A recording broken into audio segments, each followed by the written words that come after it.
Welcome to Readers of the Lost Art, with your presenter, Dr. Paul Anthony Taylor, a recovering academic.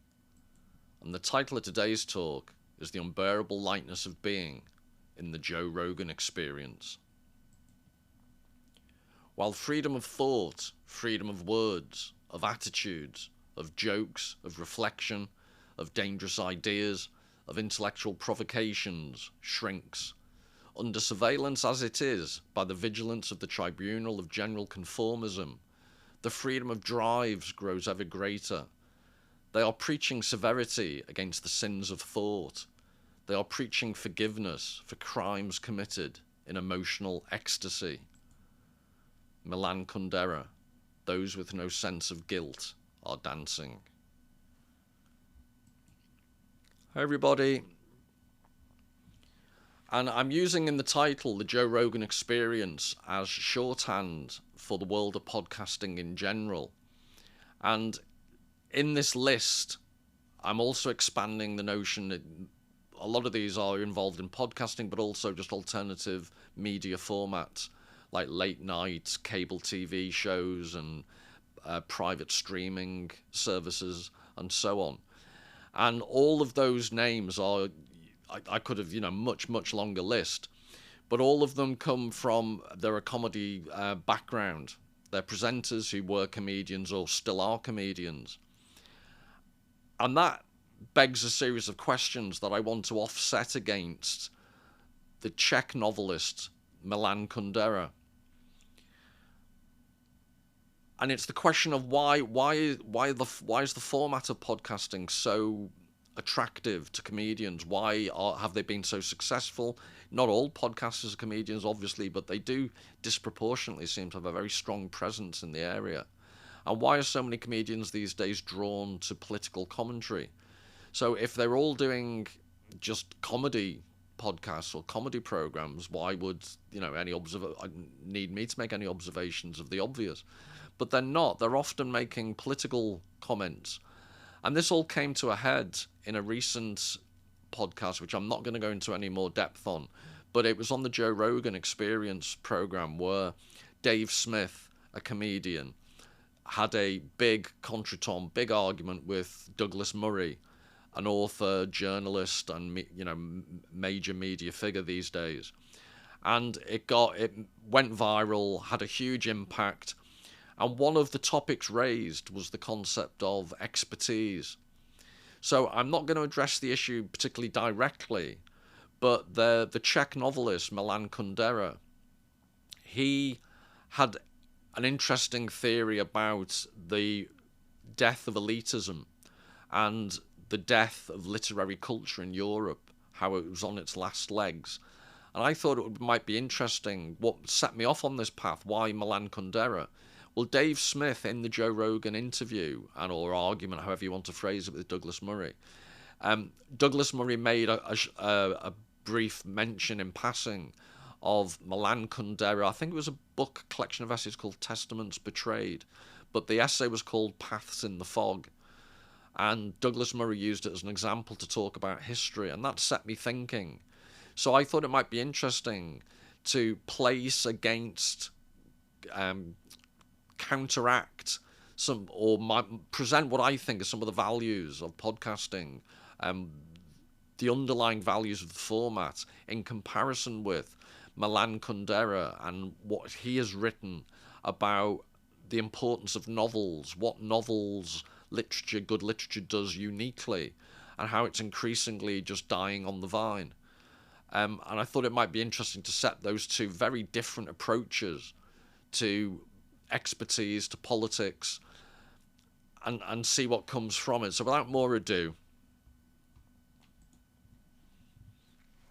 so this was Milan Kundera. So he was brought up in communist Czechoslovakia, which he had to emigrate from after he published his first book, The Joke, which was a novel that made fun of, as the name you can see the title would imply, but he made fun of the communist regime in Czechoslovakia, and on the back of that eventually had to leave. I think he left in 1975. He emigrated to Paris, And in The Unbearable Lightness of Being is probably his most famous. I'd argue The Joker's his best book, or it's better than The Unbearable Lightness of Being.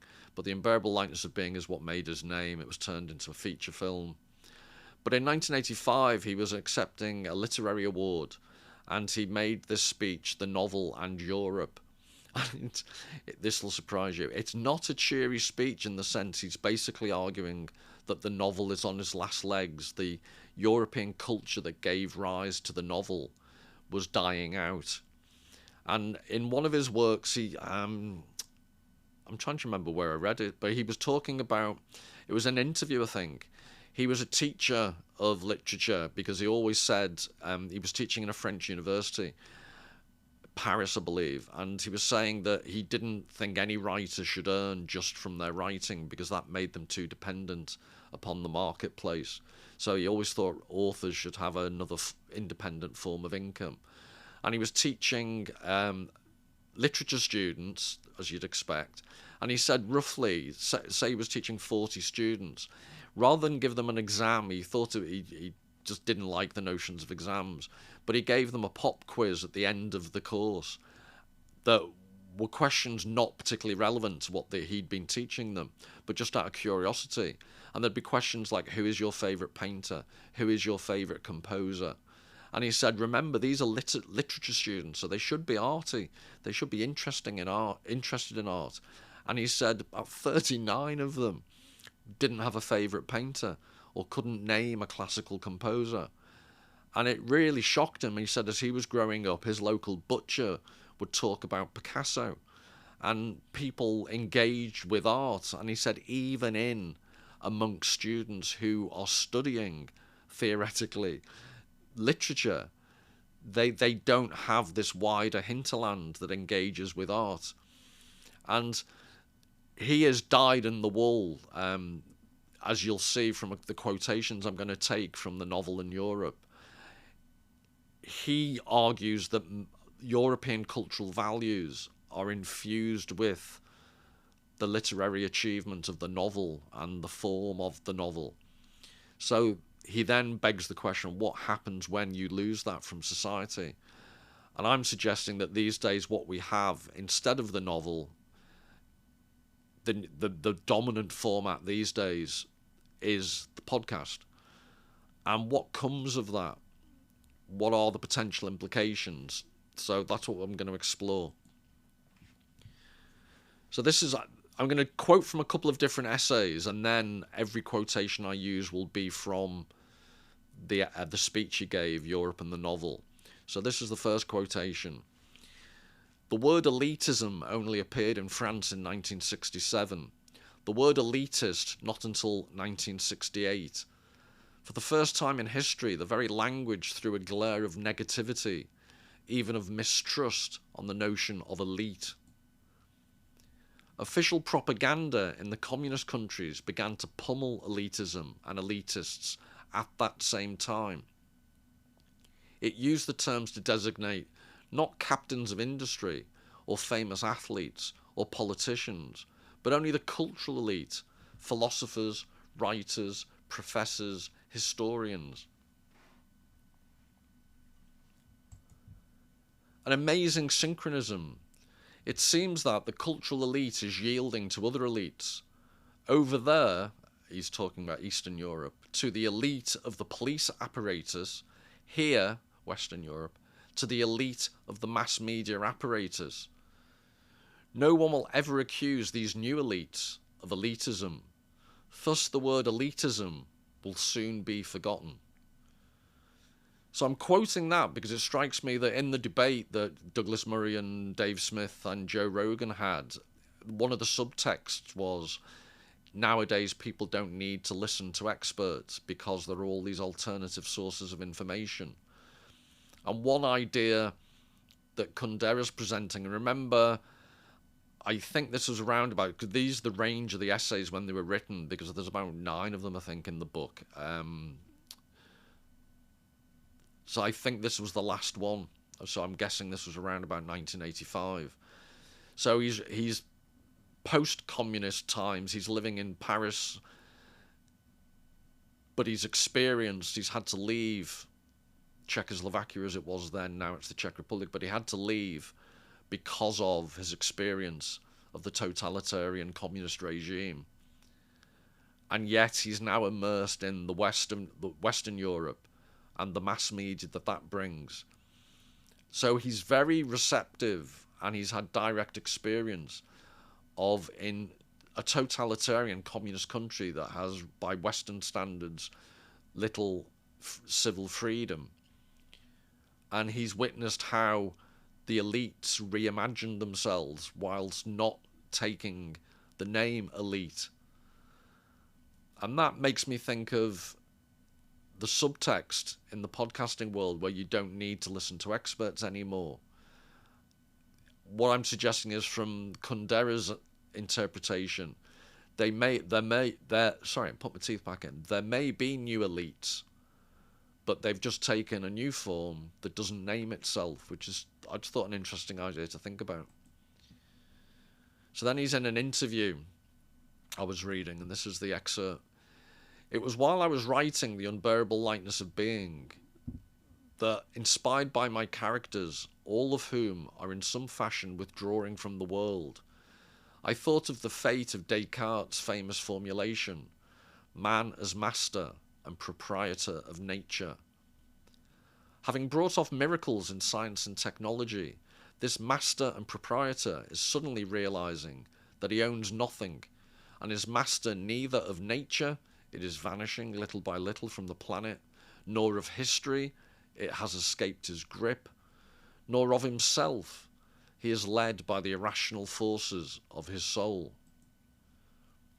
But if God is gone, and man is no longer master, then who is master? The planet is moving through the void without any master. There it is, there's a misspelling. There it is, typo. The unbearable lightness of being. So much for the crescendo. I was going to get to the unbearable lightness of being, and I stumbled on the typo. But that's it. It's not his only definition. On another occasion, I will go into, in the novel The Unbearable Lightness of Being, he introduces the concept in opposition to Nietzsche's notion of eternal recurrence, eternal return. But in this instance, the way he's describing it is, when all previous forms of traditional authority, learning, knowledge they have less and less weight to them, this is what's left. There it is, the unbearable lightness of being.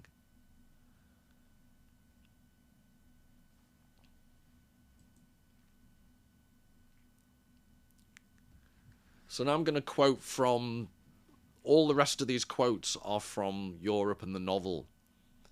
And I'll try to keep commentary down to manageable levels. I don't want to interfere too much so we can zip through. And as before, what I'm going to do is provide some light relief with some images, just so you don't have to hear me or my ugly mug and hear me wittering on with quotation and excerpt after excerpt. So there's some paintings and also some illustrations from the books being mentioned by Kundera. So early on in the essay, Europe and the Novel, he says, the novelist is one who, according to Flaubert, seeks to disappear behind his work. To disappear behind his work, that is, to renounce the role of public figure. This is not easy these days, when anything of the slightest importance must step into the intolerable glare of the mass media, which, contrary to Flaubert's precept, cause the work to disappear behind the image of its author.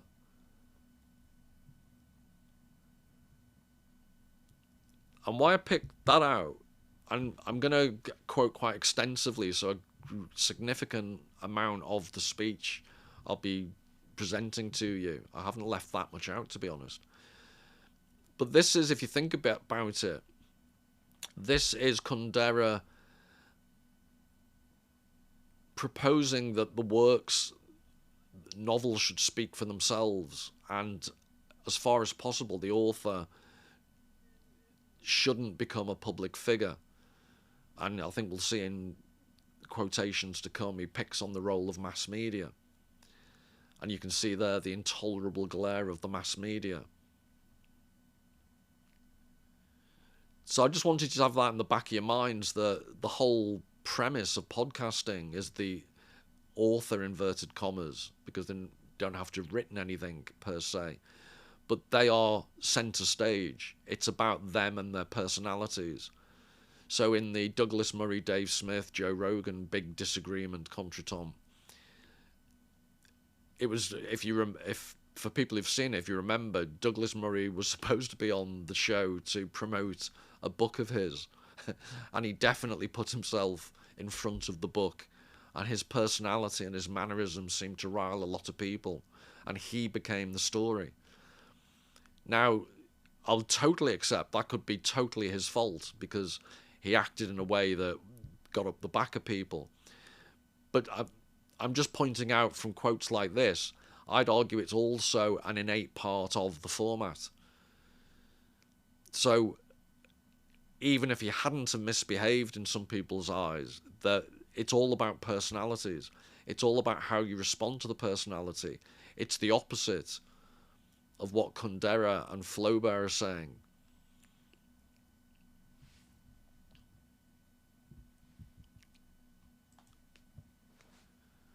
And then this is from Flaubert's Madame Bovary. So mealtime at the Bovary household. And for those not familiar with the story, basically Emma Bovary there has a series of affairs. That's her husband. And she's got a comfortable middle-class existence, but she becomes increasingly disgruntled. And what's interesting about it is it's a psychologically complex novel.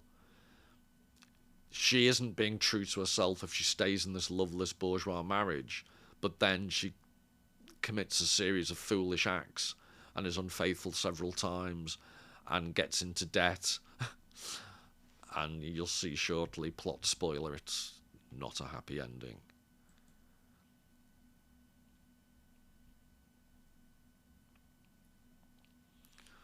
So here is the little flirt herself.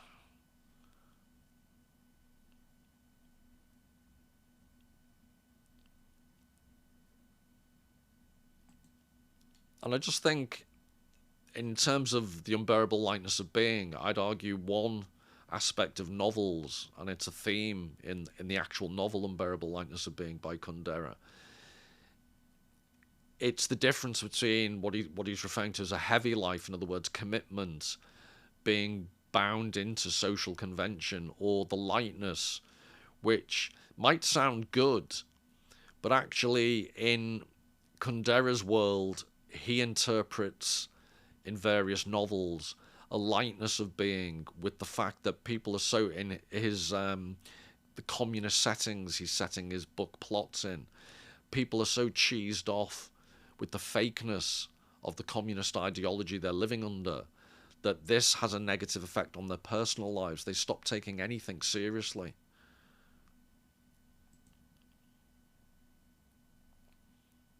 So in The Unbearable Lightness of Being, the main character, Tomasz, he is a Lothario type figure. Whereas in this novel, the woman, well, she's having affairs with men, so I'm not trying to slut shame her, whatever the phrase is. But she's the focus, and she finds it difficult to commit, just like Tomasz in Unbearable Lightness of Being. But things become very heavy at the end, where she gets into a lot of debt because she's pursuing this lightness of a commodified existence where everything she has is nice, even though she can't afford it. And she swallows arsenic and dies a very painful death.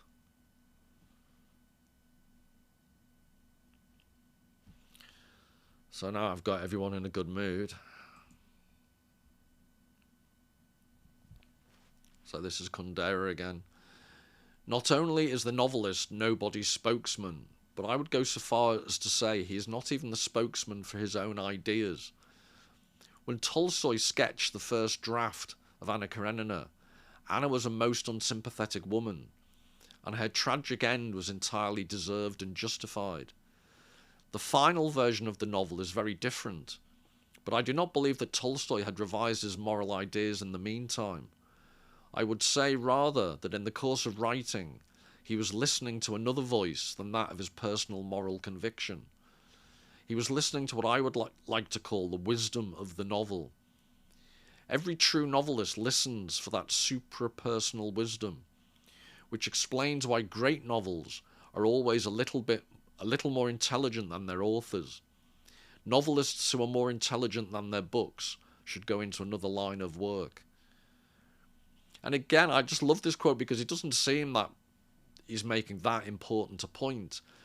But I think he's emphasizing this idea of the wisdom of the novel. The writing almost takes on a life of its own. Now, I don't have a creative bone in my body, but I wrote in the past some academic books. And you do get... It's quite a schizophrenic experience writing, because sometimes you'll write something that isn't that bad, and whether it's a crisis of confidence or whatever, you reread it at a later point and think, oh my God, that's terrible. And then other times, just without, it basically yin and yang, sometimes you'll read something and think, did I really write that? That sounds really good.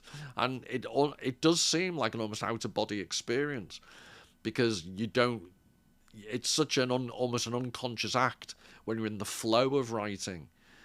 And then I had an experience. I was at a US conference, and I'd written a book about this philosopher, Slavoj Žižek, and a young, very enthusiastic postgrad student got into a weird debate with me, correcting what he thought was my misinterpretation of my own book. And my knee-jerk reaction was, you little so-and-so, how dare you? And then the more I listened, I actually thought, yeah, he's got a point. So what I'm trying to emphasize is, even the author isn't always the best interpreter of their own work, even in non-fiction, when you think you should know what you meant and what the significance of your statements are. But in a work of art that has very unusual possible reactions from people that you can't predict, and everyone's different, I'd suggest it's even more so. But what Kundera is emphasizing here is the independence of the text. Whereas, again, in the podcasting world, personal opinion is everything. You step almost in front of anything you might have written, if you've written anything at all, because it's all personal opinion. And I just think, again, that's something to maybe think about, the way in which we take the power, the wisdom of the novel, or the wisdom of text itself too much for granted, or we downplay it. We don't realise how powerful it actually is.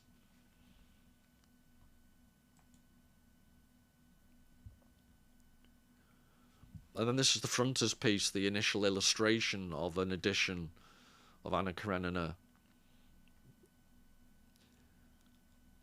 And it's just a glib point, but it's a long time. I need to go back. It's a long time since I've read Anna Karenina and War and Peace. But my memory of both of them is there's a lot of social gatherings like this. And talk about the unbearable lightness of being. But as you can see, the decor is heavy. The very heavy, thick drapes in the background. And there's lots of dances and formal occasions. And everything seems heavy and pregnant with significance, because these army characters are dashing off to fight Napoleon at various points, and it's this weird existence they have where it's all the fripperies of the Tsarist court, where mannerisms are everything, but then there'll come a time when they have to ride off with their cavalry regiment and be dodging cannonballs. So light existence it wasn't at all.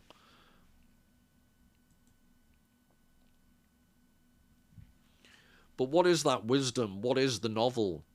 There is a fine Jewish proverb, man thinks, God laughs. Inspired by that adage, I like to imagine that Francois Rabelais heard God's laughter one day.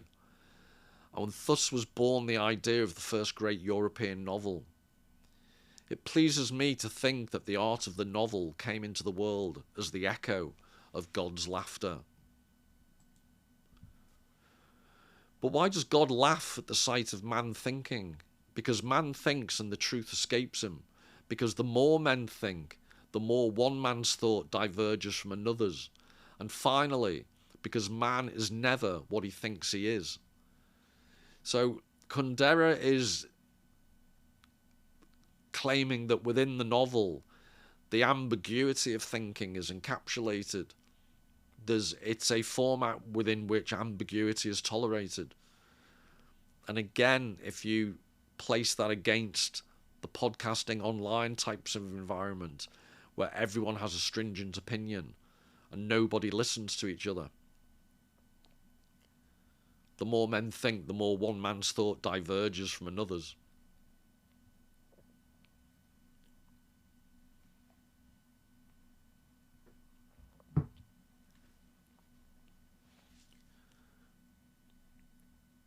And I like that last bit, and finally, because man is never what he thinks he is. Which is, it's a bit like the previous point about the text. The text almost exists separate from the author. So it's this lack of certainty is baked into the process. And again, with podcasting, with online comments, it's always people have such absolute certainty with everything they're saying. There's no room for nuance, no room for ambiguity.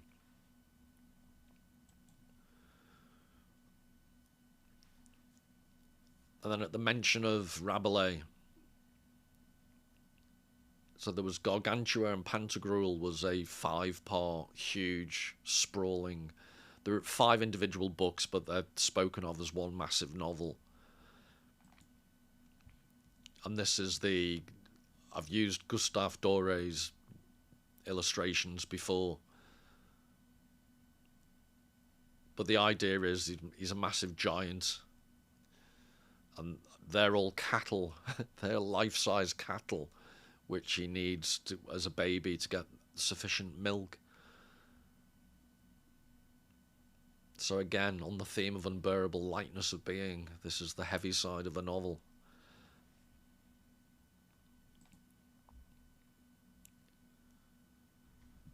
So with reference to Don Quixote, which was published in 2 parts, 1605 and 1615, again, this is Kundera from Europe and the Novel. The dawn of the modern era revealed this fundamental situation of man as he emerged from the Middle Ages. Don Quixote thinks, Sancho thinks, in other words, Sancho Panza, his friend and servant, and not only the world's truth, but also the truth of their own selves slips away from them. The first European novelists saw and grasped that new situation of man, and on it they built the new art, the art of the novel. So it relates to the previous quotation. It's about the ambiguity of thinking, subjectivity. When Don Quixote was being written, people argue, or scholars argue, what would qualify as the very first modern novel. But Don Quixote has strong claims.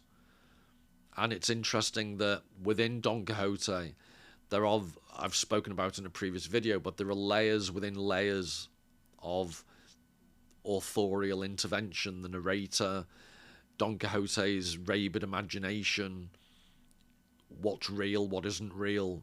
It was a common theme. It's a Pedro Barca Calderon. There's a Spanish playwright who wrote La Vida es Sueño, Life is a Dream, around about this time. So it's not Kundera making up these, this is what was happening at this particular time. There's evidence from the literature that the notion of the individual as a subject thinking for themselves and the confusion of reality was a major theme at the time. And what Kundera is arguing is, again, the novel allows for the expression of this. And it might be a stretch, I totally understand that, but when he goes on to talk about the mass media, and he's writing in 85, so 40 years of then further expansion of media formats, the growth of podcasting, the growth of the online world. Everything he's saying is even more exacerbated. The form in which the novel allows subjectivity to be expressed is being completely swamped by a format that doesn't allow for that. It actually encourages the opposite of absolute certainty, absolute opinion all the time, and none of the ambiguity, none of the conflicting interpretations allowed within a format designed to explore that in quite a playful way.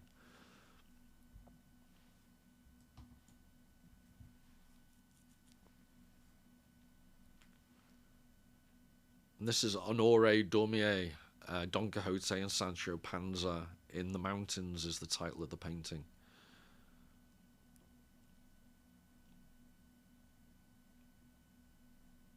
But I just like this painting for the way it alludes to the story everyone's familiar with. But it's just quite ambiguous. It's not clear-cut. It lets the imagination have free rein, which is, I think, Kundera's point about the novel Don Quixote.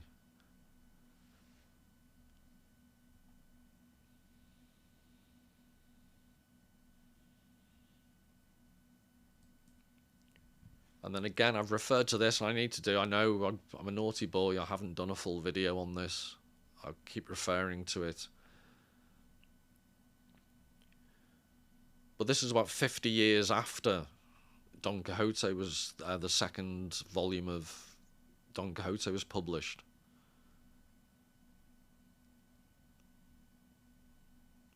Sorry, 40 years later, I think.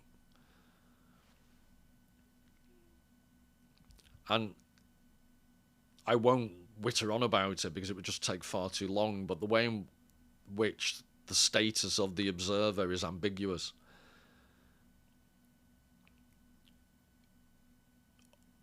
Are the people in the painting looking at you, the viewer, or are they looking at the subjects, the king and the queen, who are reflected in the mirror at the back?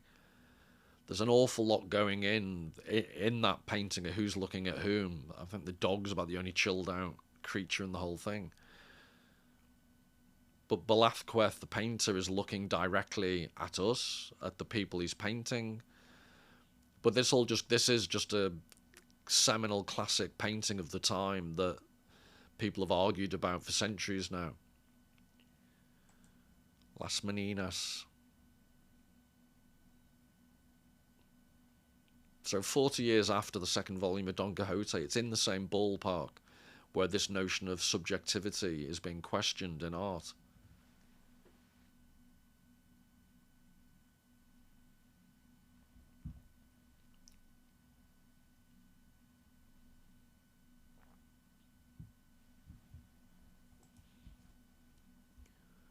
Oh, sorry. Francois Rabelais invented a number of neologisms, in other words, made up new names or words that have since entered the French and other languages.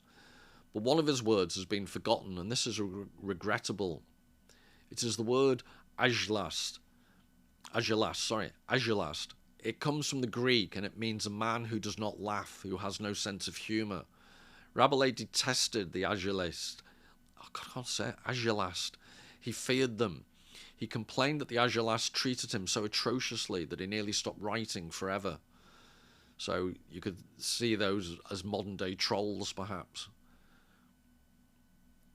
But why I picked out this,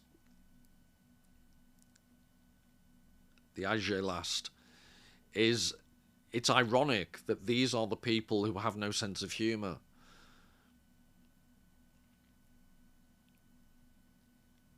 They don't laugh and they have no sense of humour. But nowadays, a major element of the podcasting world are actually comedians who their business is to make people laughing. So I think this is quite an interesting irony in the way in which media formats have evolved. So no peace is possible between the novelist and the Agilast. Never having heard God's laughter, the Agilists are convinced that the truth is obvious, that all men necessarily think the same thing, and that they themselves are exactly what they think they are.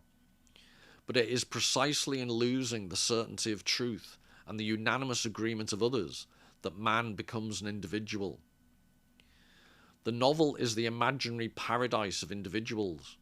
It's the territory where no one possesses the truth. Neither Anna nor Karenin, but where everyone has the right to be understood. Both Anna and Karenin.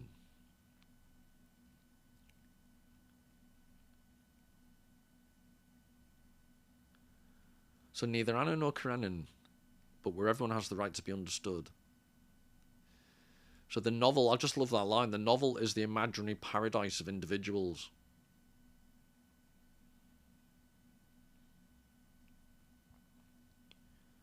And I'm suggesting, by contrast, the online world is not the imaginary paradise of individuals.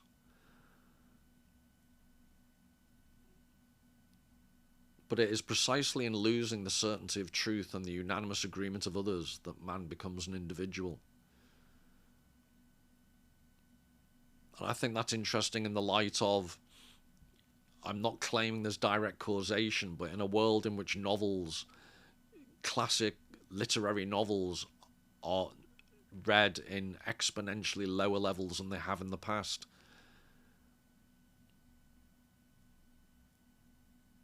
this notion of we live in a society where everyone is certain of their own ideological purity, to the extent that I won't use specific, but I can think of a few examples where what has been true for, thousands of years suddenly changes because people have decided they've decided suddenly, certain facts have just changed and the world is incredibly mutable all of a sudden.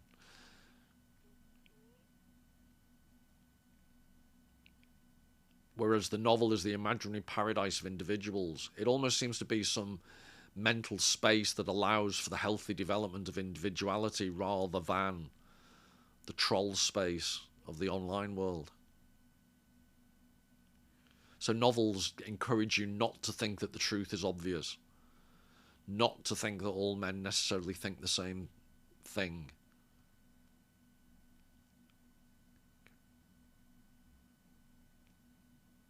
So is it Karenin or is it Anna who you have sympathy for in Anna Karenina? Emma Bovary, in lots of ways, isn't a particularly nice character, but again, the psychological complexity there, it's not black and white at all. Rabelais' erudition, great as it is, has another meaning than Descartes'. The novel's wisdom is different from that of philosophy. The novel is born not out of the theoretical spirit, but of the spirit of humour. One of Europe's major failures is that it never understood the most European of the arts, the novel. Neither its spirit nor its great knowledge and discoveries, nor the autonomy of its history.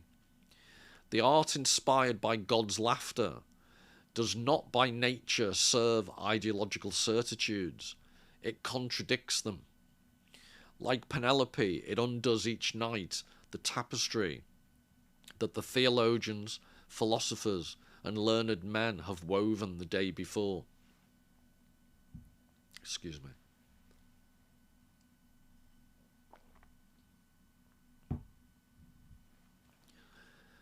So Penelope is a reference to the wife of Odysseus.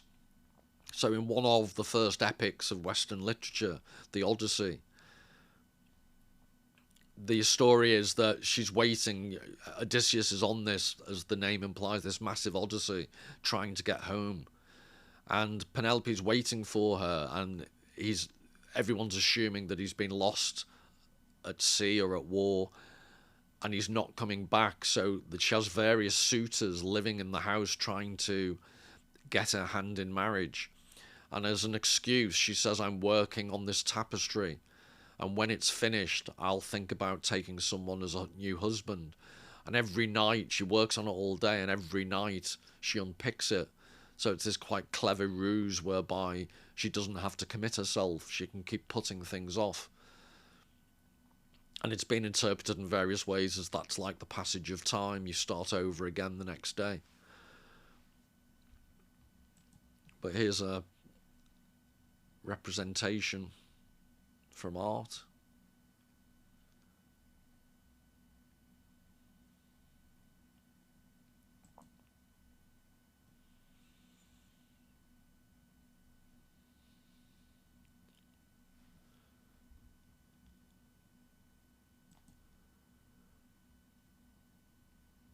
And then this is Kundera taking us a trip through the centuries.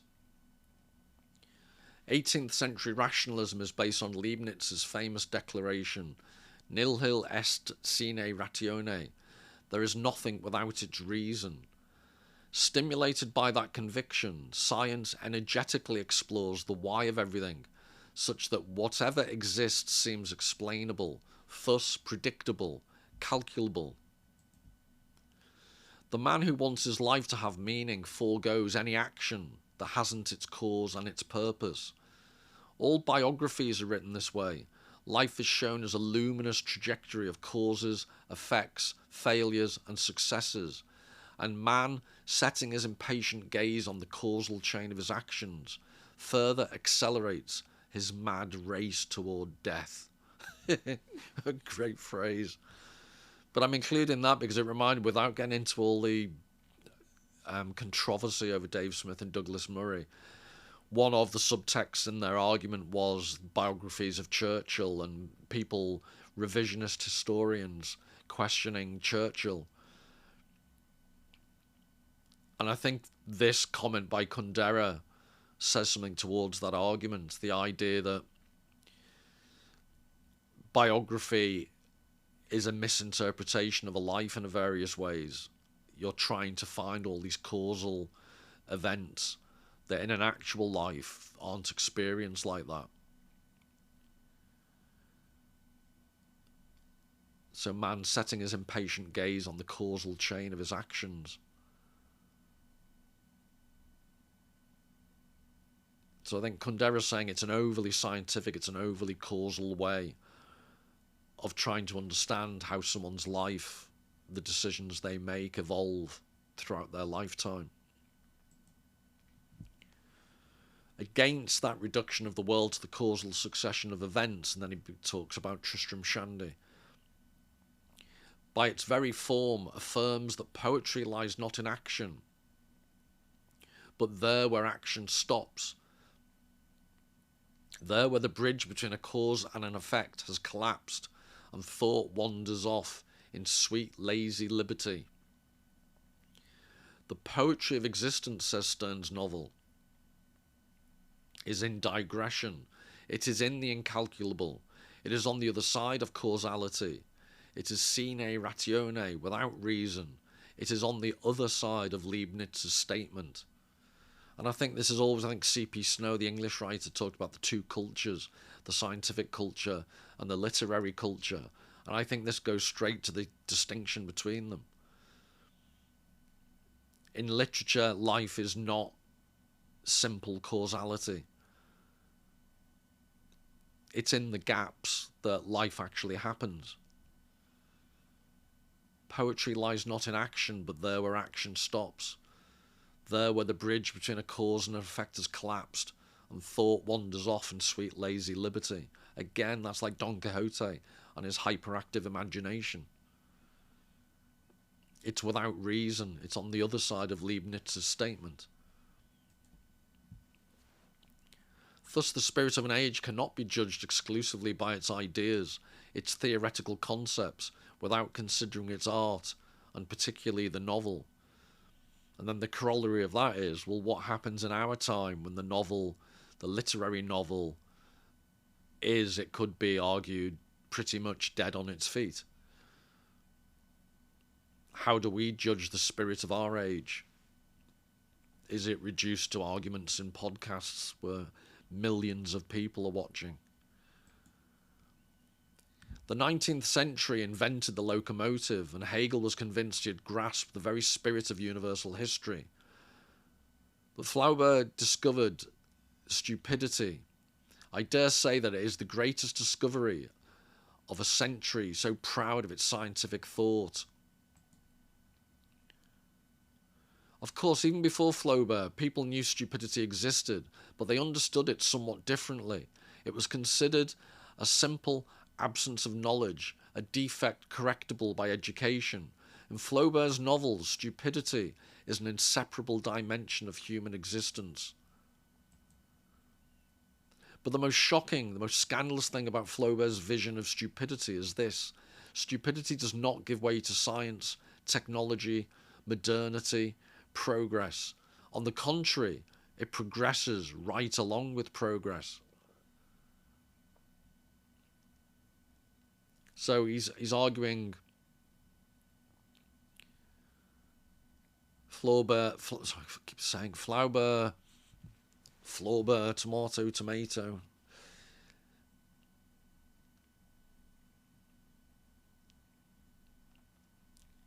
It's quite a funny claim. He's basically saying his vision of stupidity, it's a major discovery,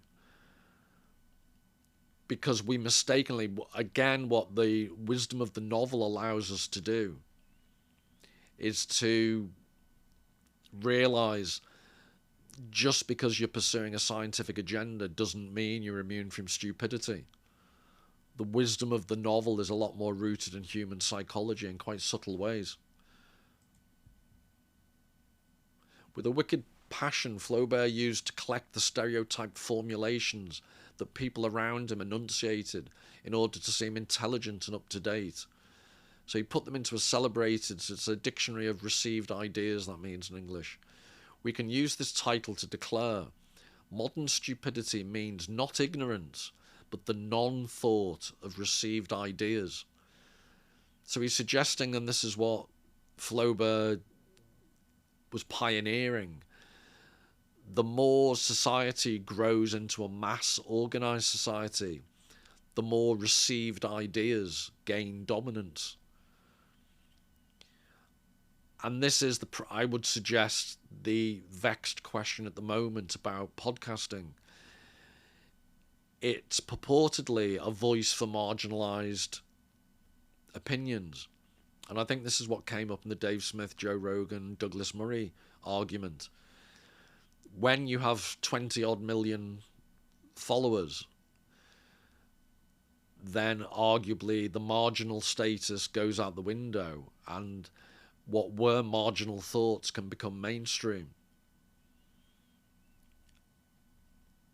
And whether they're right or wrong, I think Kundera is drawing attention to, because he'd experienced it in communist Czechoslovakia, the way in which non-thought of received ideas, I think he was not hypersensitive, he'd lived through it, but received ideas becoming ideologically fixated and totalitarian.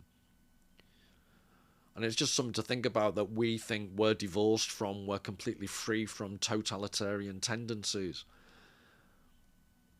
Whereas I think a subtext of Kundera's work is that he's writing about people who knew where the totalitarian ideas were coming from, because it was the communist government.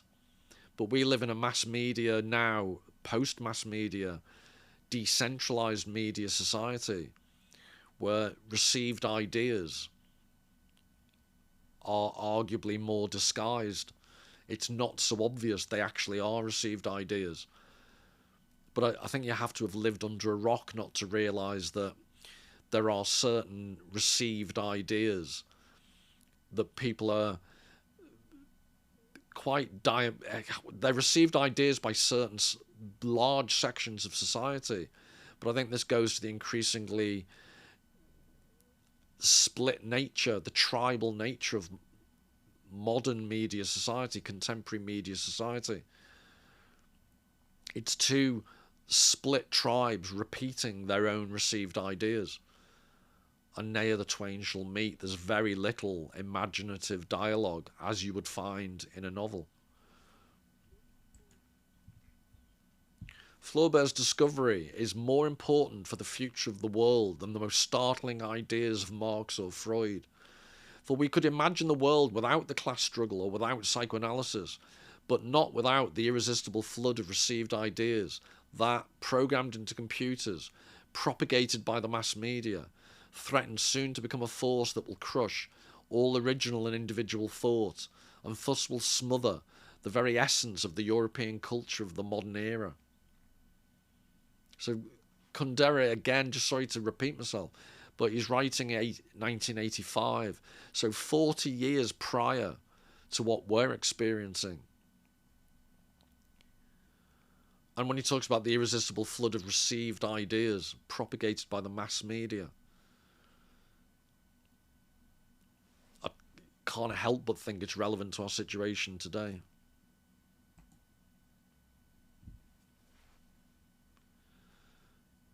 The word kitsch describes the attitude of those who want to please the greatest number at any cost.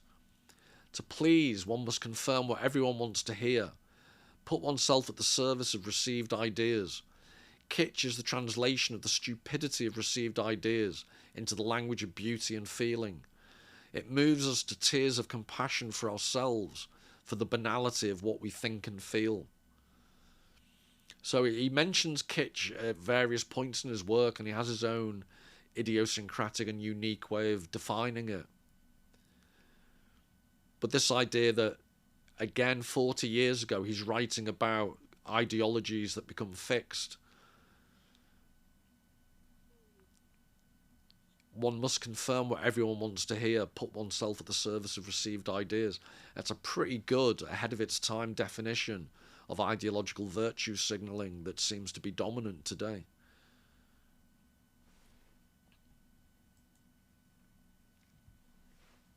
Given the imperative necessity to please and thereby to gain the attention of the greatest number, the aesthetic of the mass media is inevitably that of kitsch. And as the mass media come to embrace and to infiltrate more and more of our life, kitsch becomes our everyday aesthetic and moral code. Up until recent times, modernism meant a nonconformist revolt against received ideas and kitsch. Today, modernity is fused with the enormous vitality of the mass media, and to be modern means a strenuous effort to be up to date, to conform even more thoroughly than the most conformist of all. Modernity has put on kitsch's clothing. I'm reading that and just thinking of the absolute pressure on teenage kids to conform with social media mores.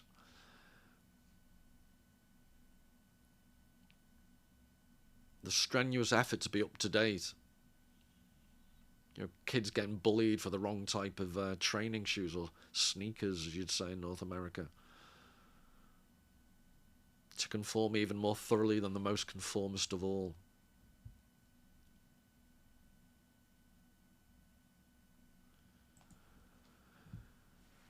The Agilas, the non-thought received ideas and kitsch are one and the same, the three-headed enemy of the art born as the echo of God's language, the art that created the fascinating imaginative realm where no one owns the truth and everyone has the right to be understood. That imaginative realm of tolerance was born within modern Europe. It's the very image of Europe, or at least our dream of Europe. A dream many times betrayed, but nonetheless strong enough to unite us, all in the fraternity that stretches far beyond the little European continent. But we know that the world where the individual is respected, the imaginative world of the novel and the real one of Europe, is fragile and perishable. So again, if it was bad then, 40 years later, I think it's worse. For if European culture seems under threat today, if the threat from within and without hangs over what is most precious about it, its respect for the individual, for his original thought and for his right to an inviolable private life, then I believe that precious essence of the European spirit is being held safe as in a treasure chest inside the history of the novel, the wisdom of the novel. So respect for the individual, respect for original thought, and a right to an inviolable private life.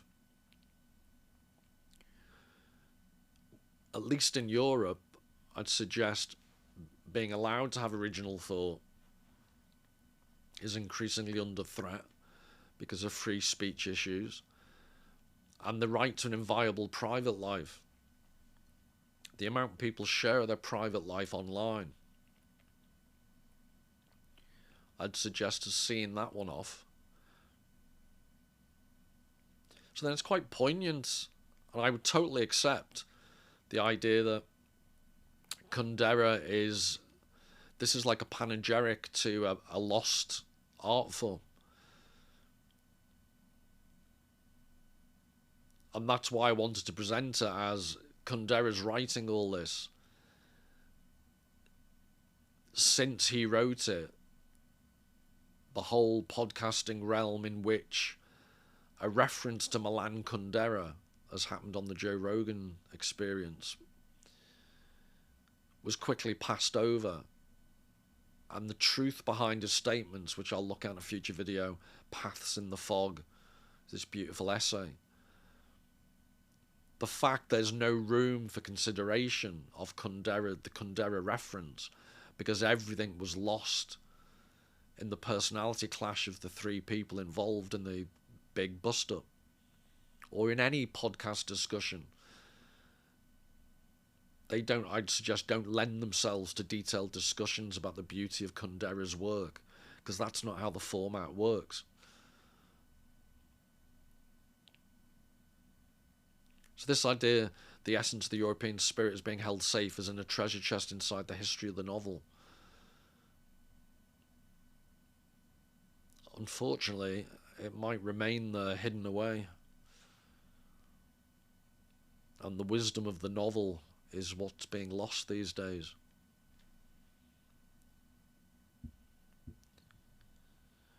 So on that uplifting, life-affirming, literary note, all the very best, and just finish with one last image. Take care.